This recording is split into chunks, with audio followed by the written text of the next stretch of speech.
कभी ऐसा समय था जब चंबल की पहाड़ियों में सूरज ढलते ही लोग दरवाजे बंद कर लेते थे। हवा में डर का सन्नाटा और रातें किसी हॉरर फिल्म के ट्रेलर जैसी लगती थी। गोलियों की गूंज और खून खराबे की आवाजें घाटियों में गूंजती थी।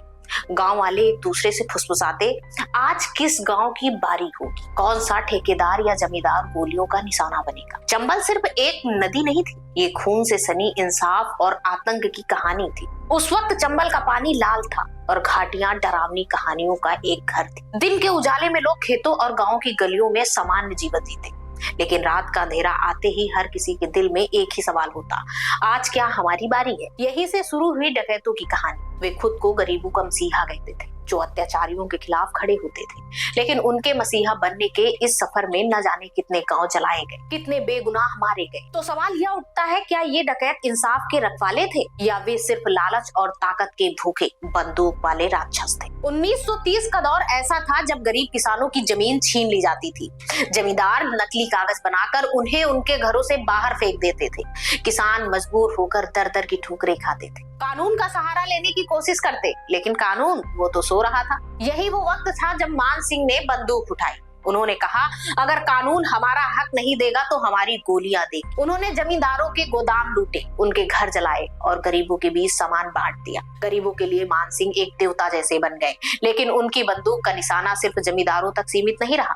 उनके नाम पर 135 कत्ल दर्ज हुए। उनका बदला लेना एक कला बन चुका था, थोड़ा खून, थोड़ी आग और बहुत सारा खौफ। आज भी उत्तर प्रदेश के एक गांव में मान सिंह के नाम का मंदिर है। उन्हें चंबल का आखिरी राजा कहा जाता है। इसके बाद कहानी आती है फूलन देवी की। फूलन उत्तर प्रदेश के एक छोटे से गांव में पैदा हुई, जहां जाति और समाज की बंदिश हर पल उनका पीछा करती थी। उनकी जिंदगी तब खराब हो गई जब कम उम्र में उनकी शादी एक बुजुर्ग व्यक्ति से कर दी गई। ससुराल में उन्हें प्रताड़ित किया गया। जब फूलन अपने मायके लौटी तो परिवार ने उन्हें अपनाने से इनकार कर दिया। तभी फूलन का सामना चंबल के डकैतों से हुआ। उनकी यातनाओं और समाज के अत्याचारों से तंग आकर उन्होंने बंदूक उठा ली। फूलन ने ठान लिया कि अब वे अपने तरीके से न्याय करेंगी। उन्होंने 22 ठाकुरों को गोलियों से भून दिया। इस घटना से देश भर में सनसनी फैल गई। कानून ने उन्हें आतंकवादी कहा, लेकिन गांव के गरीबों और महिलाओं ने उन्हें मसीहा मान लिया। लेकिन एक सवाल उठता है, क्या फूलन देवी का यह कदम सही था? जिन 22 ठाकुरों को उन्होंने मारा, वे उनके अत्याचारी नहीं थे। अब बात करते हैं वीरप्पन की। 17 साल की उम्र में उन्होंने अपना पहला कत्ल किया, लेकिन उनका सफर सिर्फ डकैती तक सीमित नहीं रहा।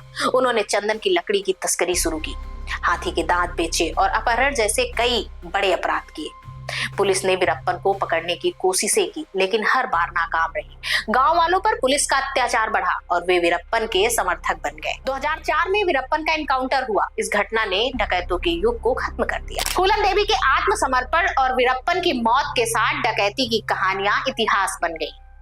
लेकिन इन कहानियों में एक बात साफ है, सही और गलत के बीच की रेखा हमेशा धुंधली रही। तो आप ही बताइए, ये इंसाफ के नायक थे या डरावने खलनायक?